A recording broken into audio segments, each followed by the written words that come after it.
الله نحمده ونستعينه ونستغفره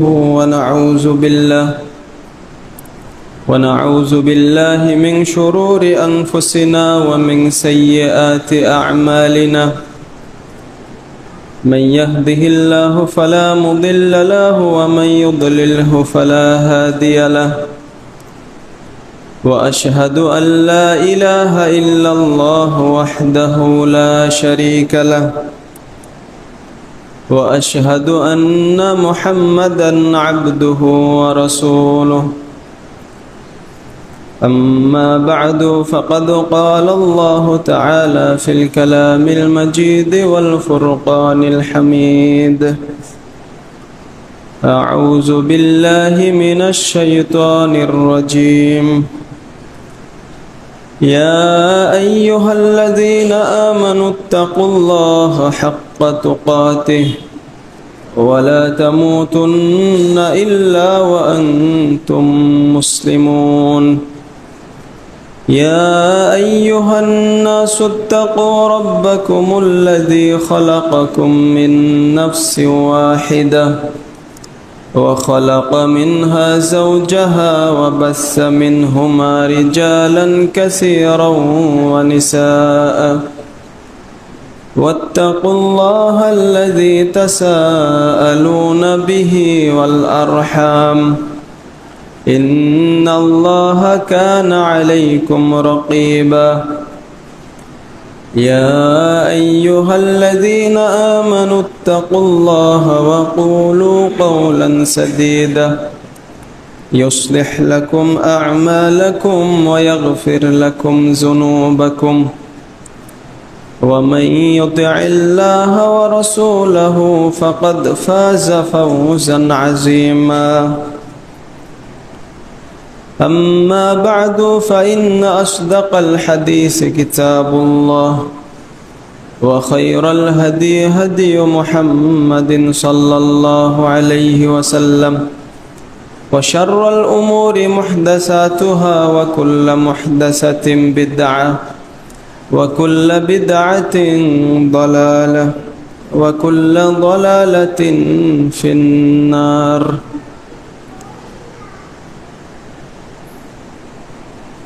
عن ابن عباس رضي الله تعالى عنهما عن النبي صلى الله عليه وسلم قال: ما العمل في أيام أفضل منها في هذه؟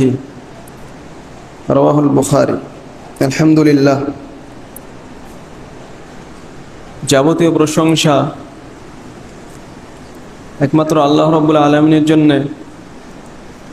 যেই মহান রব আমাদেরকে এই জুমার সালাতে উপস্থিত হওয়ার তৌফিক দান করলেন, সে আল্লাহ তাআলার শুকরিয়া আদায় করছি আলহামদুলিল্লাহ। অতঃপর সালাত এবং সালাম নাজিল হোক সর্বশ্রেষ্ঠ নবী এবং রাসূল মুহাম্মদ সাল্লাল্লাহু আলাইহি ওয়াসাল্লামের উপর। আল্লাহুম্মা সাল্লি ওয়া সাল্লিম আলাইহি। আজকের জুমার খুতবায় যে বিষয়টা আলোচনা করব সেটা হচ্ছে আমাদের সালাফে সালেহিনের নিকট জিলহজ মাসের প্রথম দশক কেমন ছিল। এই শিরোনামে কিছু গুরুত্বপূর্ণ আলোচনা তুলে ধরার চেষ্টা করব ইনশাআল্লাহ। যেহেতু গত জুমায় এই বিষয়টা তেমন উল্লেখ করা সম্ভব হয়নি, গত জুমায় মূলত কোরবানির মাসআলাগুলো নিয়ে আলোচনা করেছি।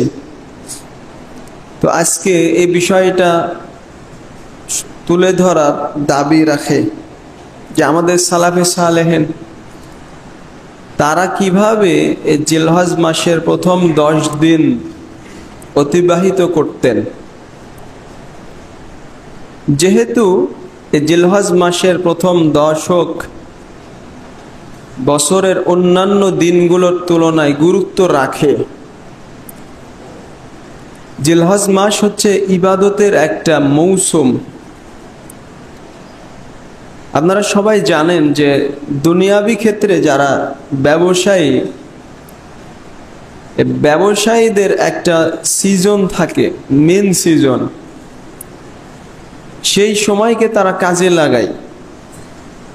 অন্যান্য সময় তারা ওই সিজনের জন্যে মূলত অপেক্ষা করে থাকে, বিভিন্ন ধরনের প্রস্তুতি গ্রহণ করে থাকে।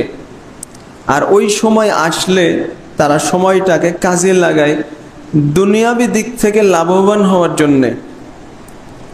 ঠিক তেমনই একজন জ্ঞানী মুমিন ব্যক্তি সর্বদাই তার আখিরাতের ব্যবসায় কিভাবে লাভবান হওয়া যায় সে মৌসুম সবসময় খোঁজে।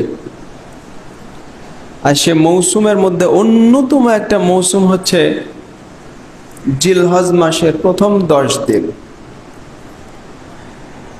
আল্লাহ তাআলা পবিত্র কোরআনে সূরা আল ফজরের মধ্যে বলছেন, ওয়াল ফজর ওয়াল লায়ালিন আশর, যে কসম ফজরের এবং 10 রাতের। এখানে এই 10 রাত বলতে কি বোঝানো হয়েছে, আমাদের সালাফে সালেহিনের মধ্যে দুইটা মত পাওয়া যায়। তবে হাফেজ ইবনে কাসির রাহিমাহুল্লাহ তিনি যেটাকে প্রাধান্য দিয়েছেন যে ইবনু আব্বাস, ইবনু জুবাইর, মুজাহিদ রাহিমাহুল্লাহ সহ আরো অনেক সালাফে সালেহিনদের মত হচ্ছে এখানে উদ্দেশ্য হলো আশরু জিলহিজ্জাহ, জিলহজ মাসের 10 দিন। ইবনু কাসির রাহিমাহুল্লাহ বলছেন ওয়াহুয়া সাহিহ, এই মতটাই হচ্ছে বেশি সঠিক। তাফসীর ইবনে কাসিরের 8 নম্বর খণ্ডের 413 পৃষ্ঠা, যে আল্লাহ তাআলা পবিত্র কোরআনে সূরা ফজরে জিলহজের প্রথম 10 দিনের কসম করেছেন। আর আল্লাহ তাআলা যে বিষয়ের কসম করেন তার মর্যাদা ফজিলত অনেক বেশি। এই জন্য আল্লাহ তাআলা পবিত্র কোরআনে সেগুলোর কসম করেন মর্যাদা বর্ণনা করার জন্য। জিলহজের প্রথম 10 দিনের আমল সম্পর্কে সহিহ বুখারীতে ইমাম বুখারী রাহিমাহুল্লাহ হাদিস নিয়ে আসছেন, 969 নম্বর হাদিস। আব্দুল্লাহ ইবনে আব্বাস রাদিয়াল্লাহু তাআলা আনহুমা থেকে বর্ণিত, নবী সাল্লাল্লাহু আলাইহি সাল্লাম বলেছেন, মাল আমালু ফি আইয়ামিন আফদালু মিনহা ফি হাযিহি, ইয়ানি ফিল আইয়ামিল আশর, যে জিলহজ মাসের প্রথম 10 দিনের আমলের চাইতে উত্তম কোনো আমল আল্লাহর কাছে আর নাই। সাহাবীগণ বললেন, ওয়ালাল জিহাদ, জিহাদও নয়।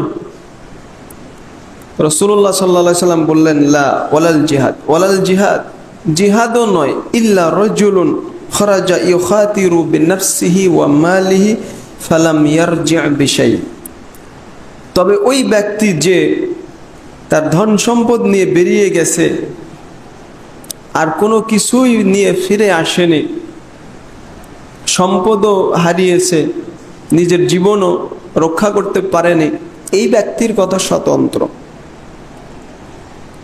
এটা হচ্ছে ইমাম বুখারী রাহিমাহুল্লাহর বর্ণনা সহিহ বুখারীতে। আর তিরমিজি এবং আবু দাউদে একটু শব্দের কম বেশি আছে, সেখানে আছে মা মিন আইয়ামিন আল আমালু সালিহু ফিহিন আহাব্বু ইলাল্লাহ মিন হাযিহিল আইয়ামিল আশর, এইভাবে আছে যে বছরের দিনগুলোর মধ্যে আল্লাহর কাছে সবচেয়ে পছন্দনীয় আমল হচ্ছে এই জিলহজ মাসের প্রথম 10 দিনের আমল।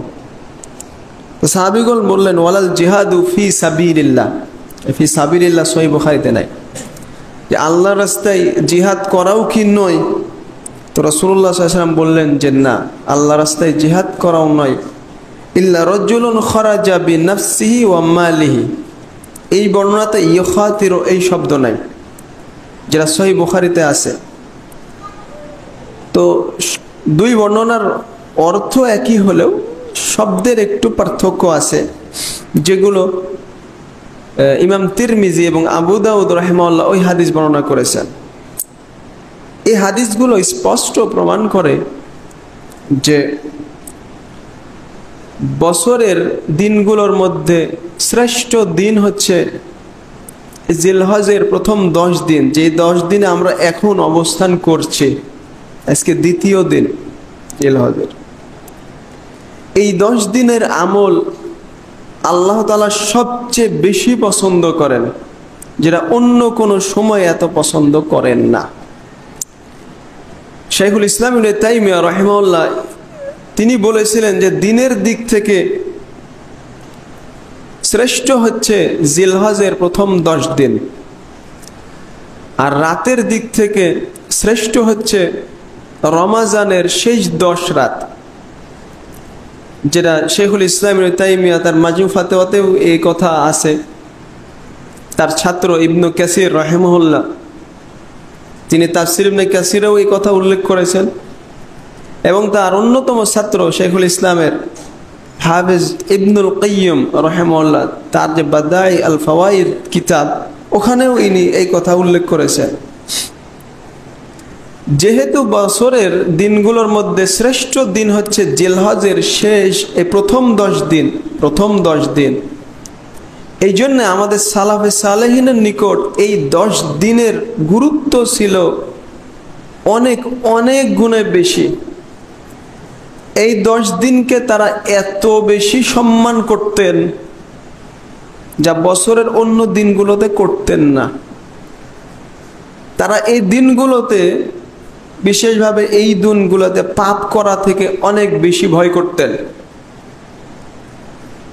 এমনকি আমাদের সালাফে সালেহিনের জীবনীতে আমরা দেখি যে কোনো সালাফ এই 10 দিনে রাসূলুল্লাহ সাল্লাল্লাহু আলাইহি সাল্লামের নামে কোনো জয়ীফ হাদিস বর্ণনা করতেও ভয় করতেন। পাপ করা থেকে তো বহু দূরে থাকতেন, এমনকি এই 10 দিনে কোনো জয়ীফ হাদিস বর্ণনা করা থেকেও তারা ভয় করতেন। এই সম্পর্কে একটা আসার আল বারজাই রাহিমাহুল্লাহ তিনি আবু যুরআ আর রাজি রাহিমাহুল্লাহকে যে প্রশ্ন করতেন, একটা কিতাব আছে আরবিতে, ওখানে উনি বলছেন যে আমি আবু যুরআকে জিজ্ঞেস করলাম একদিন ইবনু আবি হালার হাদিস সম্পর্কে। এই হাদিসটা হচ্ছে রাসূলুল্লাহ সাল্লাল্লাহু আলাইহি ওয়াসাল্লামের বৈশিষ্ট্য সংক্রান্ত একটা হাদিস। তা উনি বলছেন, আবু যুরআ বলছেন, ফিহি কালামুন আখাফু আল্লাহ ইয়াসিহ, আমি ভয় করি এই হাদিস সহি নয়, এই হাদিসের বিষয়ে সমালোচনা আছে, অতএব আমি এখন এই হাদিস বলবো না। আল বারজাই বলছেন যে যখন আমি তাকে বারবার এটা বললাম যে আপনি বলেন, তখন উনি বলছেন ফাআখিরহু হাত্তা তাখরুজাল আশর, তাহলে তুমি কিছুদিন থামো, এই জিলহজ মাসের প্রথম 10 দিন চলে যাক, তারপর তোমাকে হাদিসটা বলবো, এটা বলবো। চিন্তা করেন যে এই হাদিস যেহেতু সনদে সমালোচনা আছে, এটা সহিহ না হওয়ারও আশঙ্কা আছে, এই ধরনের জয়ীফ হাদিস তিনি বর্ণনা করবেন না এই 10 দিনে। চিন্তা করতে পারেন কি পরিমাণ মর্যাদা দিতেন এই জিলহজের প্রথম 10 দিনে। ইয়াহইয়া ইবনে মাঈন রাহিমাহুল্লাহর জীবনীতে আমরা এই ধরনের একটা ঘটনা দেখতে পাই যে উনি তার ছাত্রকে কোনো রাবি সম্পর্কে বলতে ইনি অপছন্দ করছিলেন এই 10 দিনে, ইয়াহইয়া ইবনে মাঈন রাহিমাহুল্লাহ। এমনকি আমাদের সালাফে সালেহিনের অনেকেই জিলহজের প্রথম 10 দিনে দার্স দেওয়া বন্ধ করে দিতেন ইবাদত করার জন্য। যেই 10 দিন আপনি আসেন এখন, এই 10 দিনের মর্যাদা আমাদের সালাফে সালেহিনের নিকট এত বেশি ছিল যে তারা ছাত্রদেরকে দার্স দেওয়া বন্ধ করতেন নিজে ইবাদত করার জন্য এই দিনগুলোতে, যেটা ইমাম আহমদ ইবনে হাম্বল রাহিমাহুল্লাহর জীবনীতে আমরা দেখতে পাই যে আমাদের সালাফে সালেহিন অনেকেই এই দিনে দার্স দেওয়া বন্ধ করতেন ইবাদত করার জন্য। আল্লাহু মুস্তাআন। আর আমাদের কাছে এই দিনগুলোর মর্যাদা কত বেশি, কতখানি আপনি একটু চিন্তা করেন। আমাদের কাছে এই দিন কত বেহুদা কাজে ব্যয় হয়, অথচ বছরের শ্রেষ্ঠ দিন এগুলো, আপনাকে মর্যাদা দিতে হবে। বেশ কয়েকটা কারণে জিলহজের এই দিনগুলো বছরের অন্যান্য দিনগুলোর তুলনায় শ্রেষ্ঠ।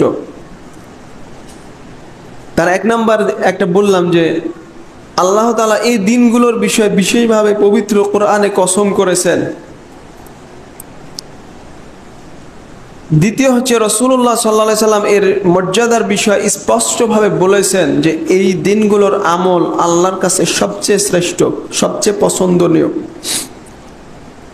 রাসূলুল্লাহ সাল্লাল্লাহু আলাইহি সাল্লাম এই দিনগুলোতে বেশি বেশি তাকবীর বলার, তাহমিদ, তাহলিল এগুলো বলার জন্য নির্দেশ দিয়েছেন। মানে আল্লাহু আকবার, লা ইলাহা ইল্লাল্লাহ ওয়ালিল্লাহিল হামদ, এই বাক্যগুলো বলা।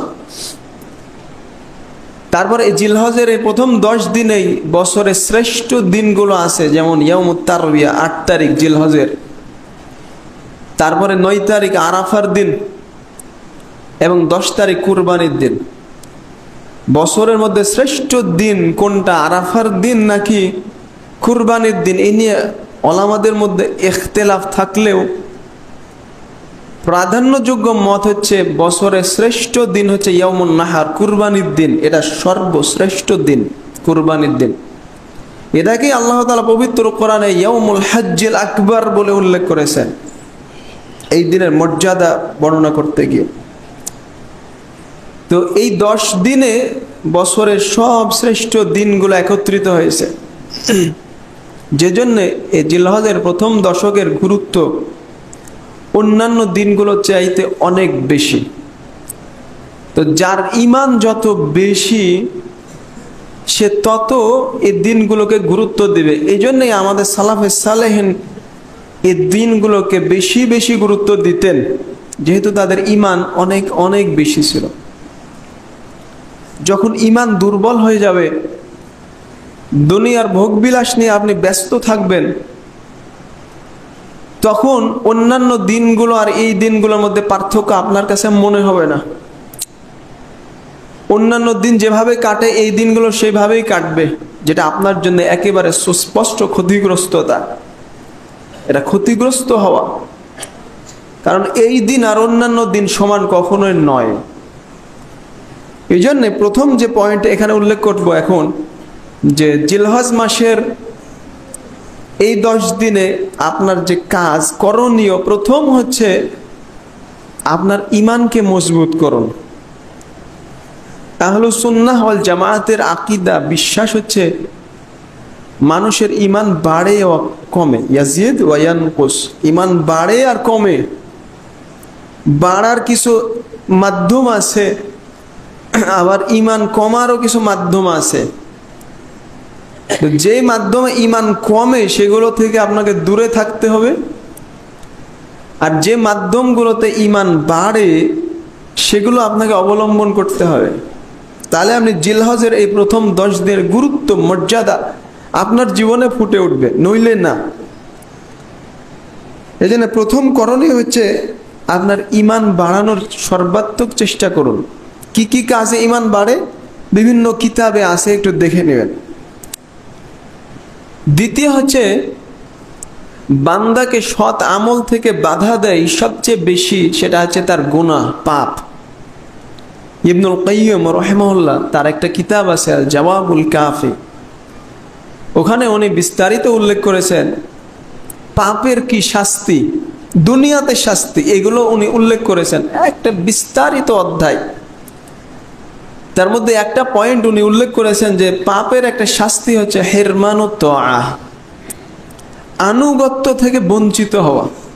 যে যত পাপ করবে তার সামনে আল্লাহর আনুগত্যের রাস্তা বন্ধ হয়ে যাবে আস্তে আস্তে। বুঝতে পারলেন?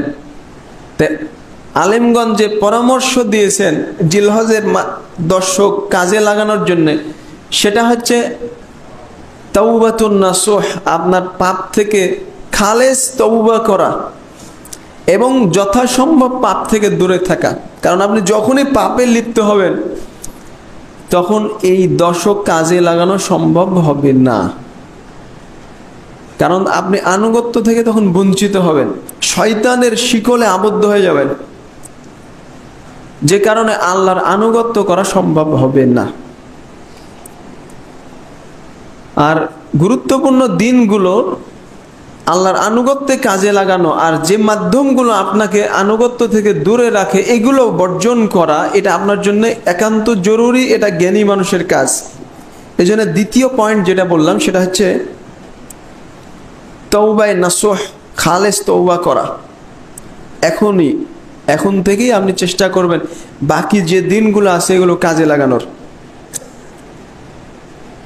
তৃতীয় যে কাজ, রাসূলুল্লাহ সাল্লাল্লাহু আলাইহি সাল্লাম বলেছেন যে জিলহজের আমালুস সালেহ আহাব্বু ইলাল্লাহ, সৎ আমল আল্লাহর কাছে সবচেয়ে বেশি পছন্দনীয় এই 10 দিনে। এই আমলে সালের মধ্যে সবার আগে যেটা অন্তর্ভুক্ত হবে সেটা হচ্ছে দিনের ফরজ কাজগুলো, যেটা সৌদি আরবের শেখ, বিখ্যাত একজন শেখ আব্দুর রাজ্জাক আল বদর হাফেজাহুল্লাহ, উনি তার এক দার্সে উল্লেখ করেছেন এটা এই হাদিসের ব্যাখ্যায়। সর্বপ্রথম যেটা অন্তর্ভুক্ত হবে হাদিসের মধ্যে সেটা হচ্ছে দিনের ফরজ কাজগুলো, বিশেষ করে ফরজ সালাতগুলো। এজন্যই আমাদের সালাফে সালেহিন এই 10 দিনে ওসিয়ত করেছেন বিশেষভাবে সালাতে যত্নবান হওয়া, কারণ আল্লাহর কাছে সবচেয়ে পছন্দনীয় ইবাদত হচ্ছে ফরজ যেগুলো। এই হাদিসে, বিখ্যাত হাদিসে কুদসিতে আল্লাহ তাআলা বলেছেন ফরজ ইবাদত করার পরে নফলের মাধ্যমে আল্লাহর নৈকট্য লাভ করে বান্দা। কিন্তু ফরজ যদি না থাকে কোনো কাজে দেবে না। এজন্যে এই জিলহজ মাসে দিনের ফরজ কাজগুলো, যেগুলো ফরজ ওয়াজিব, এগুলোর বিষয়ে বেশি যত্নবান হন। আর শাইখের ওসিয়ত যে বিশেষভাবে ফরজ সালাত যথা সময়ে মসজিদে জামাতে তাকবীরে উলার সাথে যাতে আদায় হয় এই দিকে বেশি মনোযোগ দেন। কারণ শাইখ দার্সে বলছিলেন যে এখন বাস্তবে যে অবস্থা, মানুষ অনেকেই দেখা যায় যে জামাতে যারা আসেও তারা হয় 1 রাকাত ফেল, নাহলে 2 রাকাত ফেল, অথবা 3 রাকাত ফেল, অথবা সালাম যখন আসে তখন আবার অনেক হুজুরেরা তো ফজরের খবরই নাই, মানে এখনকার যুগের যেগুলো আলেম ওলামা এরা তো ফজরের খবরই নাই। এ ধরনের যদি হয় তাহলে আফসোস, দুর্ভাগ্য। বিশেষভাবে বছরের অন্যান্য দিনগুলো তো এগুলো গুরুত্ব দিবেনই, বিশেষভাবে এই 10 দিনে অন্তত সালাতের এক ওয়াক্ত সালাত যাতে আপনার তাকবীরে উলা না ছুটে, এটা সব সময় চিন্তা করবেন। এটা আমাদের সালাফি আলেমদের পরামর্শ, ওসিয়ত। কারণ আমাদের সালাফগণ এমনই ছিলেন। এই সম্পর্কে 2-1টা যদি আসার বলি, 2-1টা সাঈদ ইবনে জুবাইর রাহিমাহুল্লাহ তার জীবনীতে বর্ণনা করা আছে। উনি বলেছেন, তার জীবনীতে লেখা আছে যে 40 বছর যাবৎ সাঈদ ইবনে জুবাইর রাহিমাহুল্লাহ 40 বছর যাবৎ এক ওয়াক্ত সালাত তাকবীরে উলা ছুটেনি। আমাদের বিখ্যাত সালাফ তাবেঈ সাঈদ ইবনে মুসাইব রাহিমাহুল্লাহ উনি বলছেন যে আমার 40 বছর এরকম হয়েছে যে সালাতে আমি কারো পিঠ দেখিনি, মানে দ্বিতীয় কাতারে কোনোদিন সালাত আদায় করেনি। 40 বছর। উনি বলছেন যে 30 বছর যাবৎ আমার জীবনে 30 বছর এরকম অতিবাহিত হয়েছে যে মুয়াজ্জিন আজান দিয়েছে আর আমি মসজিদে আছি 30 বছর, মানে আজানের আগে মসজিদে উপস্থিত হয়েছে 30 বছর যাবৎ, এক ওয়াক্ত সালাত মিস যায়নি। চিন্তা করেন আমাদের সালাফে সালেহিন কেমন ছিলেন। কোন একজন সালাফ বলেছেন যে ইদার রাজুলু ইউদাইয়ু তাকবীরাতাল ইহরাম ফাগসিল মিনহু ইয়াদাইক, তুমি যখন দেখবে যে কোনো ব্যক্তি তাকবীরে উলার বিষয়ে অলসতা করে, তার অবহেলা আছে, তাহলে তার থেকে তোমার হাত মিটিয়ে নাও, তার সাথে কোনো সম্পর্ক নাই। এটা কার সম্পর্কে বলছে বলেন তো?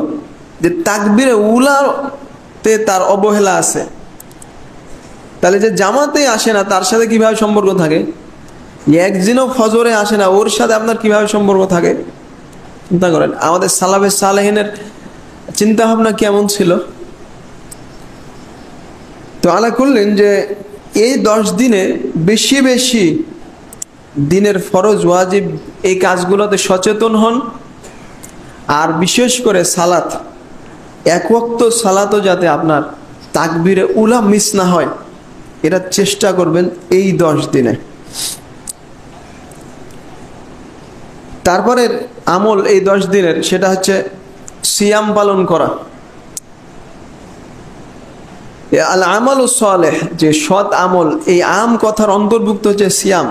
কিন্তু বিশেষভাবে খাসভাবে সিয়ামের বিষয়েও রাসূলুল্লাহ সাল্লাল্লাহু আলাইহি সাল্লাম হাদিস বর্ণনা করেছেন, যেটা বিভিন্ন হাদিসে পাওয়া যায়। সেই সনদে কিছু কথা থাকলে আল্লাহু আলাম সে হাদিস গ্রহণযোগ্য। যে হাদিসে আছে, কানা নবী সাল্লাল্লাহু আলাইহি সাল্লাম ইয়াসুমু তিসআ যিলহিজ্জাহ, যে নবী সাল্লাল্লাহু আলাইহি সাল্লাম জিলহজ মাসের 9 দিন, প্রথম 9 দিন সিয়াম পালন করতেন। ওয়া ইয়াউম আশুরা, এবং আশুরা সিয়াম পালন করতেন। ওয়া সালাসাতা আইয়াম মিন কুল্লি শাহর, এবং প্রতি মাসের 3 দিন সিয়াম পালন করতেন। তো এই হাদিস গ্রহণযোগ্য আল্লাহু আলাম, যে জিলহজের প্রথম 9 দিন সিয়াম পালন করবেন। যার সামর্থ্য আছে চেষ্টা করবেন। আমাদের সালাফে সালেহিনগণ এই হাদিসের ওপর আমল করতেন। হাসান আল বসরি রাহিমাহুল্লাহ উনি বলেছেন যে সিয়ামু ইয়াউমিন মিনাল আশর ইয়াদিলু শাহরাইন। হাসান বসরি বলছেন যে জিলহজের প্রথম 10 দিনের সিয়াম হচ্ছে 2 মাসের সিয়ামের সমান, এর ফজিলত। আব্দুল্লাহ ইবনে আউন রাহিমাহুল্লাহ বলেন, মুহাম্মদ ইবনে সিরিন তিনি জিলহজ মাসের প্রথম 10 দিনে সিয়াম পালন করতেন। ফাইদা মাযাল আশরু ওয়া মাদাত আইয়ামুত তাশরিক আফতারা 9 আইয়ামিন মিসলা মা সামা।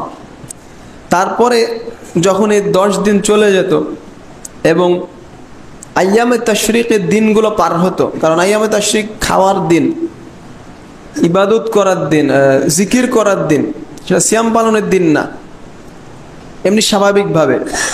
তো যখন আইয়ামে তাশরিকের দিনগুলো পার হতো, তিনি পরের 9 দিন সিয়াম ভঙ্গ করতেন। যে 9 দিন তিনি সিয়াম রেখেছেন, পরের 9 দিন সিয়াম ভঙ্গ করতেন। লাইস ইবনে আবি সুলাইম বলছেন, মুজাহিদ রাহিমাহুল্লাহ তিনি এই 10 দিনে সিয়াম পালন করতেন। এই ধরনের বহু আসার পাবেন যেগুলোতে বলা হচ্ছে যে আমাদের সালাফে সালেহিন এই 10 দিনে কিভাবে ইবাদত করতেন। তারা এই 10 দিন সিয়াম পালন করতেন। 10 দিন বলতে প্রথম 9 দিন, কারণ কুরবানির দিন, ঈদের দিনে সিয়াম পালন করা হারাম, জায়েজ নয়। এই 10 দিনের মধ্যে গুরুত্বপূর্ণ একটা সিয়াম হচ্ছে আরাফার সিয়াম।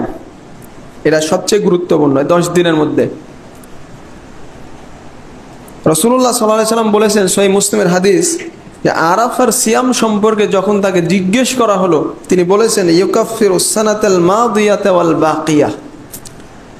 আরাফার সিয়াম এমন সিয়াম যে সিয়াম পূর্বের এবং পরের 1 বছর, পূর্বের বছর এবং পরের 1 বছর, এই 2 বছরের গুনার কাফফারা হয়ে যায় 1 দিনের সিয়াম। সহিহ মুসলিমের হাদিস, কয়েকটা রিওয়ায়াত আছে, 1162 নম্বর হাদিস। তো বিশেষভাবে এই দিনে, আরাফার দিনে সিয়াম পালন করতে হবে। এখন একটা ইশকাল দাঁড়ায় যে পূর্বের বছরের গুনার কাফফারা হলো আরাফার সিয়াম, সেটা ঠিক আছে, পরবর্তী বছরের গুনার কাফফারা কিভাবে হবে, অথচ সে তো গুনাহ এখনো করেইনি। এ বিষয়ে ইমাম সান্নাআনী রাহিমাহুল্লাহ তার একটা কিতাব আছে সুবুলুস সালাম। এই কিতাবে 2 নম্বর খণ্ডে 339 পৃষ্ঠায় উনি লিখেছেন যে এখানে যে ইশকাল দেখা দেয় যে যেই গুনাহ এখনো করেইনি তার কাফফারা কিভাবে হবে। এর উত্তর হলো বিআন্নাল মুরাদ আইয়ুফাকা ফিহা লিআদামিল ইতিয়ানি বিজামবিন। এর উত্তর হচ্ছে আল্লাহ তাআলা তার এই আরাফার সিয়ামের কারণে তাকে এমন তৌফিক দান করবেন যে পরবর্তী বছরে সে আর কোনো গুনাহই করবে না, কবিরা গুনাহ করবে না, আল্লাহু আলাম, হতে পারে। আর যদি কোনো গুনাহ হয়েও যায় তাহলে এই আরাফার সিয়াম তার জন্য কাফফারা স্বরূপ হয়ে থাকবে অগ্রিম। এই কথা ইমাম সান্নাআনী রাহিমাহুল্লাহ উল্লেখ করেছেন। আর এই হাদিসগুলোতে যেগুলো কাফফারা গুনাহ মোচনের কথা বলা হচ্ছে, সেগুলো উদ্দেশ্য হচ্ছে সগীরা গুনাহ, কারণ কাবীরা গুনাহ মাফ হবে না তওবা ছাড়া, তওবা শর্ত। ইমাম নওবী রাহিমাহুল্লাহ তার যে শারহ সাহিহ মুসলিমে এখানে বিস্তারিত আলোচনা করেছেন যে কারো যদি সগীরা গুনাহ থাকে তাহলে তার সেই গুনাহ মাফ হয়ে যাবে আরাফার সিয়ামের দ্বারা। যদি সগীরা গুনাহ না থাকে, কবিরা গুনাহও নাই, সগীরা গুনাহও নাই, তাহলে তার মর্যাদার স্তর বাড়বে। আর যদি কবিরা গুনাহ থাকে তাহলে আল্লাহু আলাম কবিরা গুনাহ হালকা হবে, কিন্তু কবিরা গুনাহ মাফ হবে না। তার মাফ হওয়ার জন্য তওবা করার শর্ত। আল্লাহু আলাম বিসওয়াব। এখন একটা গুরুত্বপূর্ণ মাসআলা, সেটা হচ্ছে আরাফার সিয়াম কবে রাখবেন? এটা কি সৌদি আরবে যেদিন হাজিরা আরাফাতে অবস্থান করে সেই দিন, নাকি নিজ দেশের 9 তারিখ? এই সম্পর্কে ওলামাদের মধ্যে বড়ই ইখতিলাফ। সৌদি আলেমদের মধ্যে একদল আলেম বলছেন যে আরাফার সিয়াম এটা স্থানের সাথে সম্পর্কিত। হাজিরা যেই দিন আরাফায় থাকে সেই দিন আপনি সিয়াম পালন করবেন, যদিও ওই দিন আপনার 8 তারিখ হয়। এই নিয়ে গবেষক একদল আলেমদের শক্ত মত আছে, আল্লাহু আলাম। তবে চিন্তা ভাবনা করলে এই মত সঠিক মনে হয় না, আল্লাহু আলাম। এটা মারজুহ, প্রাধান্যযোগ্য মত নয়। যদিও সৌদি আলেমদের অনেকেই বলেছেন এটা, কিন্তু এটা প্রাধান্যযোগ্য মত নয়, আল্লাহু আলাম। বরং সঠিক মত হচ্ছে আরাফার সিয়াম হবে নিজ দেশের 9 তারিখ অনুযায়ী। কারণ ইয়াউম আরাফা এটা বলা হয় আরবি মাসের জিলহজ মাসের 9 তারিখকে। যদি আপনি আরাফার দিন বলেন যে আর হাজিরা যেই দিন অবস্থান করবে সেই দিনে যদি হয়, অথচ আমাদের এখানে 8 তারিখ, তাহলে পরের 9 তারিখকে আপনি আরবিতে কি বলবেন? কোনো নামই নাই। তাহলে এটা তো কোনো ইসতিলাহ হলো না। আবার আরেকটা কথা, যারা যেই সব দেশে সৌদি আরবের আগেই চাঁদ দেখা যায়, তাদের ক্ষেত্রে হাজিরা যেদিন আরাফাতে অবস্থান করবে সেদিন তাদের ক্ষেত্রে ঈদের দিন, তাহলে তাদের জন্য সিয়াম পালন করার বিধান কি? হারাম, জায়েজ নাই। এই জন্য শেখ ইবনে উসাইমিন রাহিমাহুল্লাহ, যে বিগত শতাব্দীর শ্রেষ্ঠ ফকিহ, শাইখকে এই বিষয়ে জিজ্ঞেস করা হয়েছিল। তার মাজমু ফাতোয়ার 20 নম্বর খণ্ডে 47 পৃষ্ঠায় এ প্রসঙ্গে তিনি দীর্ঘ আলোচনা করেছেন।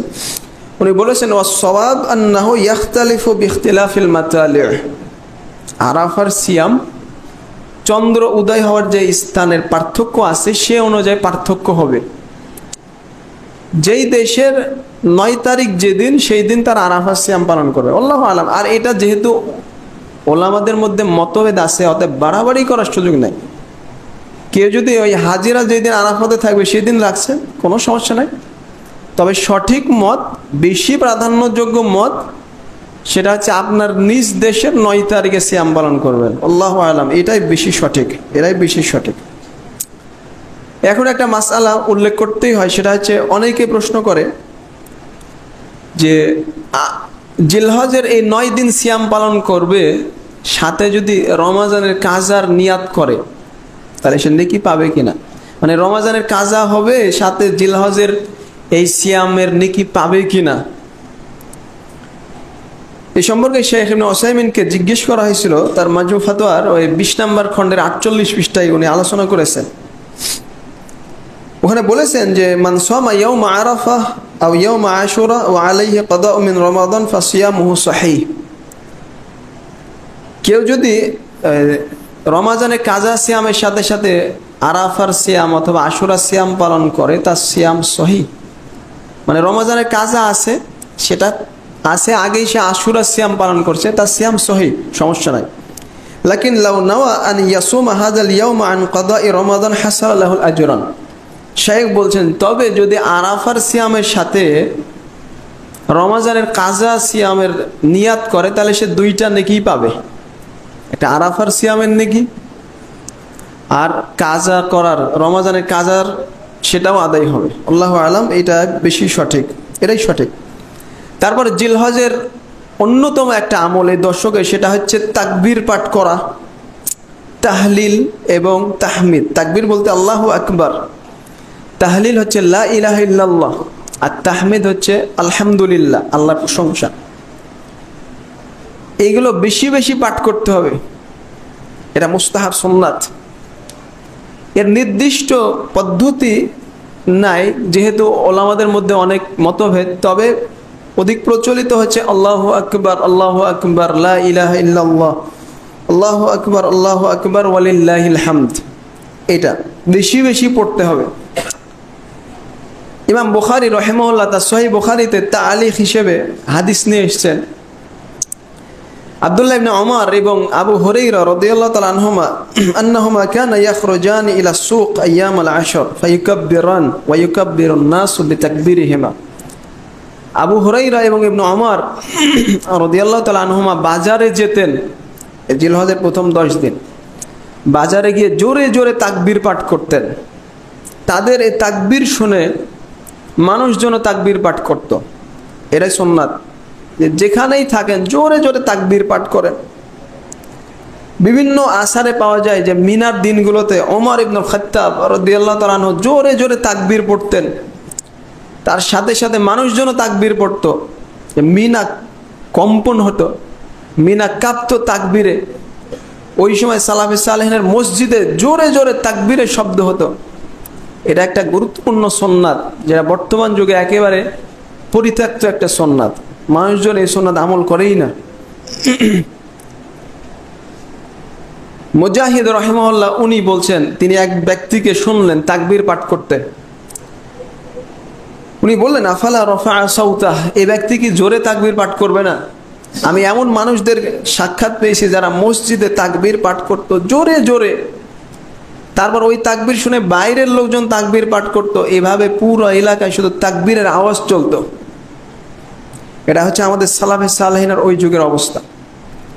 মহিলারাও তাকবীর পাঠ করবে কিন্তু গোপনে আস্তে আস্তে বাড়িতে, আর পুরুষরা জোরে জোরে তাকবীর পাঠ করবে এই দিনগুলোতে। আর তাকবীর হবে একটা হচ্ছে মুতলাক সাধারণ তাকবীর, আর একটা হচ্ছে মুকাইয়াদ, এটা সালাতের সাথে সম্পৃক্ত। সাধারণ তাকবীর হচ্ছে যেটা জিলহজের চাঁদ ওঠা থেকে আইয়ামে তাশরিকের শেষ দিন মানে 13 তারিখ সূর্য ডোবা পর্যন্ত চলতেই থাকবে তাকবীর। আল্লাহু আকবার, আল্লাহু আকবার, লা ইলাহা ইল্লাল্লাহ, আল্লাহু আকবার, আল্লাহু আকবার, ওয়ালিল্লাহিল হামদ। আর মুকাইয়াদ যেটা সালাতের সাথে সম্পর্কিত, সেটা হবে প্রত্যেক ফরজ সালাতের পরে পরে তাকবীর। সেটা শুরু হবে আরাফার দিনে, ইয়াবদাউ মিন ফাজরি ইয়াউমি আরাফা ইলা গুরুবি শামসি আখির আইয়ামিত তাশরিক। আরাফার দিন ফজর থেকে শুরু হবে আইয়ামে তাশরিকের আসর পর্যন্ত, শেষ দিনের আসর পর্যন্ত 13 তারিখ, এই 5 দিন। এগুলো হলো সালাতের পরে পরে তাকবীর, যেটাকে তাকবীরুল মুকাইয়াদ বলা হয়েছে ওলামাদের ভাষায়। আর হাজিদের ক্ষেত্রে এই তাকবীর হবে মুকাইয়াদ, যেটা তাকবীর সালাতের পরে পরে, সেটা হচ্ছে 10 তারিখ তারা জোহর পড়ে, কারণ তার আগে তারা ইহরাম অবস্থায় থাকবে, তাদের কাছে তালবিয়া পাঠ করাই বেশি গুরুত্বপূর্ণ। এই জন্য জোহর পরে থেকে তারা এই মুকাইয়াদ তাকবীর শুরু করবে। আল্লাহু আলাম, এটাই বেশি সঠিক। কারণ জোহরের আগে তারা তো কুরবানি করা, তারপর মাথা মুন্ডন করা, এগুলো না করে তো হালাল হচ্ছে না। তার আগে তারা ইহরাম অবস্থায় আছে, তখন তালবিয়া পড়বে। যখন হালাল হয়ে গেছে তখন তারা এই সালাতের পরে পরে তাকবীর পড়বে। এটা হচ্ছে আমাদের সালাফে সালেহিনের আমল। আর এই আমলগুলো ছাড়াও অন্যান্য আমলগুলো বেশি বেশি করবেন, যেমন কোরআন তেলাওয়াত। আমাদের উলামাগণ উল্লেখ করেছেন কোরআন তেলাওয়াত, বেশি বেশি সাদাকা করা, তারপরে এই মাসগুলোতে হজ করা, যেহেতু এই মাসেই হজ হয়ে থাকে, তারপরে কুরবানি করা, যে কুরবানির বিস্তারিত মাসালা গত জুমায় বলেছি। তো এই ছিল জিলহজের প্রথম 10 সম্পর্কে সংক্ষেপে কিছু আলোচনা। আল্লাহর কাছে আমরা দোয়া করি তিনি যেন আমাদেরকে কবুল করেন, আমরা যাতে এই 10 দিনকে কাজে লাগাতে পারি। আল্লাহুম্মা আমিন। আকুলু কাওলি হাযা আস্তাগফিরুল্লাহ লি ওয়া লাকুম ওয়া লিসাইরিল মুসলিমিন।